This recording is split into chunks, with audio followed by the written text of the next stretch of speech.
Magandang araw mga kaibigan. Bigyan natin ng reaction opinion itong post ang balita ngayon. Breaking. May naka-standby umanong aircraft para kay Bato. Nagpayag ng pangamba si Atty. Israelito Torion, abogado ni Senator Ronald Bato de la Rosa, matapos niyang sabihin na mayroong umano silang natanggap na intelligence report hinggil sa isang naka-standby na aircraft para dukutin ang senador. Ang pahayag ay lumabas sa gitna ng umiinit na usapin kaugnay ng sinasabing International Criminal Court warrant laban kay De La Rosa at kasunod ng pagdalo nito sa Senado nitong Lunes.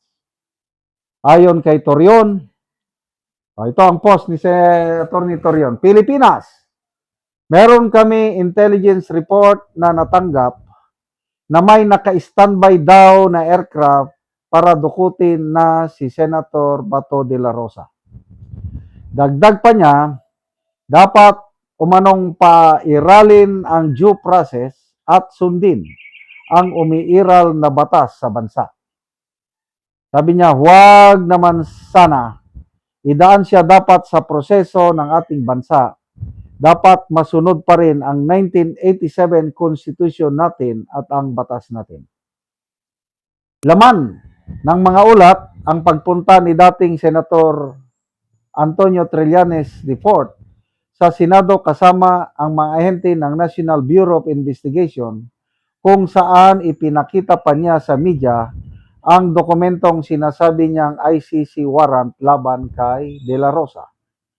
Sa ngayon, wala pang opisyal na kumpirmasyon mula sa ICC o sa pamahalaan kaugnay ng aligasyon tungkol sa umano'y naka-standby na aircraft o anumang planong pagdakip kay Senator Bato de la Rosa.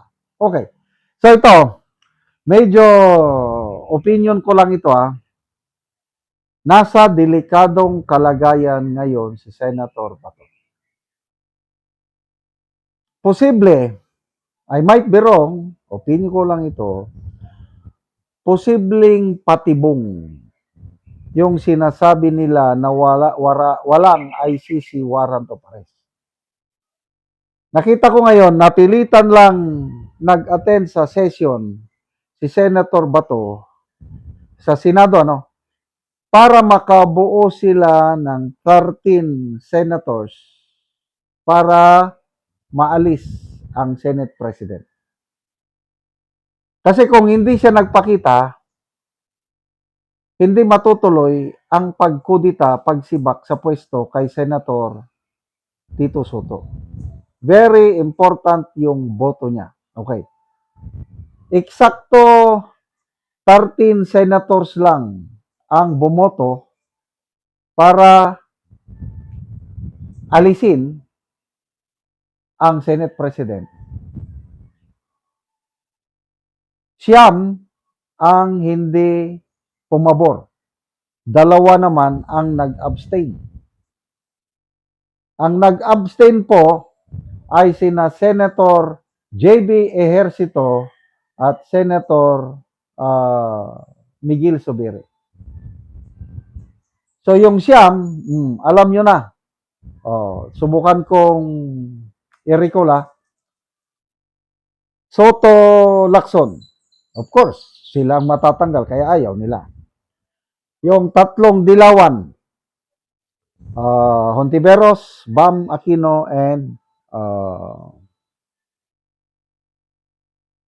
Hontiveros, Bam Aquino, and Kiko Pangilinan, 5. Yung magkapatid na tulpo, Win Gatchalian and Lito Lapid. Yun yung siyam. So baka nakikita ko, baka itong siyam na ito, sila ang bagong minority black. So yung majority black, yung 13, baka liligawan nila si Mig Zubiri at saka si GB Ercito para sumama sa kanila.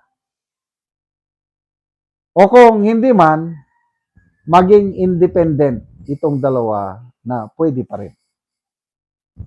So, kung i-relate natin ito sa impeachment, yung 13 na yan, okay, yung 13 na yan, sigurado, sa tingin ko, I might be wrong, opinion ko lang ito, nakikita ko na yung 13 bagong majority block, boboto na yan sa acquittal ni BP Sara, di sigurado na. Talo na sila. So, ano ngayon? Kaya ito, kung ako si Senator Bato, akin-akin lang ito ha, pwede ulit akong magtago. Total, tapos na yung naitulong ko na natanggal ang Senate President. Kasi kung bigla siyang damputin, saan ka terbang pulis ang gamitin, kahit nasa Senate compound pa siya, walang magawa kung lulusubin talaga ng puwersa ng gobyerno. Pwede siyang arestuhin dyan at isakay sa eroplano, ilipalipad sa ICC. Baka nandyan na nga yung ICC warrant of arrest. Kaya again, ulitin ko, kung ako, tago muna. Ang tagal niyang nagtago, November siya nung nawala. November, December, January, February, March, April. 7 buwan. At least nung nagpakita, nakatulong siya. Nakatulong siya. Kasi ngayon na napalitan na ang Senate leadership, 100% hindi na makukonvict. Sigurado 100% maa-acquit na si BP Sara sa kanyang impeachment trial. So ano pa ngayon? Kaya wala na. Rizal Tiberos, iiyak na yan. Dilima, Sindanya, sino pa dyan yung mga Luistro. Ay nako. Tama yung sabi ni BP Sara, ang gaba, dili magsaba. So, good luck, Senator Bato. Sana huwag kayong magkumpiyansa. Gamitin nyo yung pagka-special forces ninyo. Huwag paisa sa administrasyong ito. Huwag nyo nang payagan na maulit yung nangyari sa ating minamahal na Tatay Digong. Salamat mga kaibigan sa inyong pagsubaybay sa channel nito. Nakakatulong kayo ng malaki sa tribong Talandig ng Bukidnon dahil ang sweldo natin sa channel na ito is pantulong po sa tribo. Namimigay tayo ng libreng yero at pako para makapagpatayo sila ng mas maayos na tirahan. Panoorin nyo ang video na ito.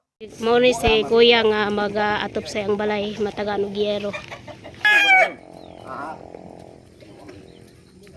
O abot na gyud si kuya sa iyang balay. So mo ni ang balay ni kuya nga iyang lisdan og yero.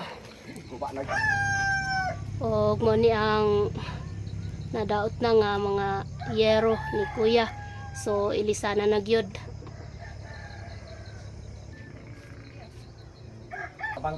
So guba na gid ang balay ni kuya og gid nga daan na kay nga yero.